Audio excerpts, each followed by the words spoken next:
फोसावदोंमोन दा सुपार 5 आव सिभिल सार्भिसनि थाखाय जों आं साबा फरायसाफोरखौ गुवाहाटीयाव बिना फैसायाव फोरोंदोंमोन दा बेनिनो साथामाल'सो मेन्स एग्जाम होदो दा बेनो सासेया साख्रि मोनबाय एसीएस एलाइड सार्भिसाव आं फोरोंनाय फरायसाया आंनिफ्राय स्कलारशिप लाना फरायनाय फरायसाया सासे दिनै साख्रि मावगासिनो दङ आरो जोबोर खस्थ' खालामोमोन बे फरायसाया आरो बिनि फेमिलिया ओरैबायदि खस्थ' बिफा गैला बिमाया साहा दखान होयोमोन सार्कोल अफिसनि मोखाङाव तामुलपुर सार्कोल अफिसनि मोखाङाव साहा दखान होयोमोन बिमाया आरो बिनि फिसालाया दिनै एसीएस एलाइड सार्भिसनि गिदिर अफिसार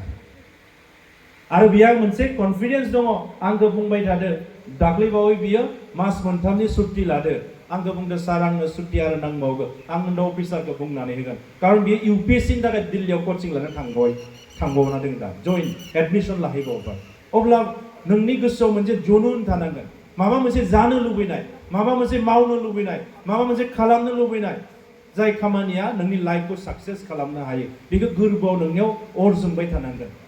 बेखौ खालामनो लुबैनाय नोंनि गोसोआव गुदुं जानानै थाबाय थानांगोन दा बेखायनो आं एबार नेक्स्ट सुपार 10 10 जन हरबाय बिसोरो हयथ' स्टाडि खालामबाय थादों लास्ट एबार आं मोनसे गोदान आंनिफ्राय आङो गोदानै मोनसे सुपार 5 हिसाबै आं एबार मेडिकेल एन्ट्रेन्सनि थाखाय रेडि खालामनो नागिरदों तामुलपुर समस्तिनिफ्राय सुपार 5 साबा फरायसाफोर जायफोरा मेडिकेल फरायनो बिराद गोसो किन्तु एन्ट्रेन्सआव बारा क्वालिफाइ जानो हाया दा बै फरायसाफोरनि थाखाय आं मोनसे मा होनदों एन्ट्रेन्स खुंनो नागिरदों आरो बे साबा फरायसाफोरखौ सेलेक्सन खालामनानै आं गुवाहाटीयाव कोचिं सेन्टारजों रायज्लायदों बेनि गासैबो अल एभ्रिथिं बिनि एडमिसन स्टाडि मेटेरियल्स आरो जानाय थानाय अल एभ्रिथिं पकेट मानिनि बाहेरा आरो गासैबो बिनि हस्टेलनि जानाय हस्टेलनि थानाय आरो बिनि जि कोचिं सेन्टारनि फिस एभ्रिथिं साबा फरायसाफोरखौ आं रिसेन्टलि फोरोंनो थाखाय प्रिपेयार खालामदों आंना खोब सप्तासेनि गेजेराव मोनसे नटिफिकेसन ओंखारगोन दा बेवहाय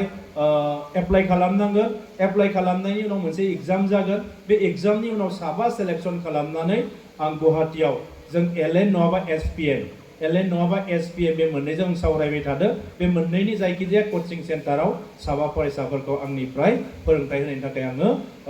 थांखि लादों दा बेखिनि दिनै तामुलपुर दख'र फरायसाफोरा तामुलपुर दख'रनि सिङाव थानाय जोंनि मेट्रिक आनजादाव सेथि मासियाव उथ्रिसारनो हानाय फरायसाफोरखौ दिनै जों तामुलपुर दख'रनि जोङो बरायनाय हाबाफारि लायो बे बरायनाय हाबाफारियाव जोङो गिबियै हाबाफारि हिसाबै जोङो बड'फानि मुसुखा जों बिबार बावनाय हाबाफारि लायो दा बेनि उनाव जि गेवलां मेल हिसाबै बेयाव जोङो जोंनि तामुलपुर समस्तिनि मानगोनां एमएलए बिथाङा मेलखौ बेखेवना होयो आरो गाहाय आलासि महर हिसाबै जोंहा मिरुनि सोलोंथाइनि आफादगिरि सोमावसार बसुमतारी बिथाङा बिबुंथि मोजां लाखिलाङो बिथां सारा जोंनि फरायसाफोरखौ थुलुंगाखां बुंदों जथेस्थ' मोजां बिथांनि थुलुंगाखां बिबुंथि बिथां सारा बे फरायसाफोरा जाहाथे भबिष्यत इयुनाव सासे मानसि जाना एसे फसंथानो हायो बिथाङा सारा मोजां दिन्थि हिसाबै आर'ज गाबहरदों दा तामुलपुर दख'र फरायसा आफादा जोङो 55 जों फरायसाफोरखौ जोङो दिनै बरायनाय हाबाफारि मोनो बिथांमोनखौ बिनि मादावनो तामुलपुर इउएन एकाडेमिनि फरायसा नयनज्योति बर' बिथाङा जोंनि आसामनि मादावनो टप 1खौ जोङो सासेखौ आवग्रिनो हायो जोङो तामुलपुर दख'र फरायसाफोरा बिथां नयनज्योति इयुन भबिष्यत जोङो अरायसम मोजां सासे अफिसार डक्टर जानो हायो बिथांखौ जोङो बिथांखौ साबायखर बावहरनाय जायो बे हाबाफारियाव जोंनि बे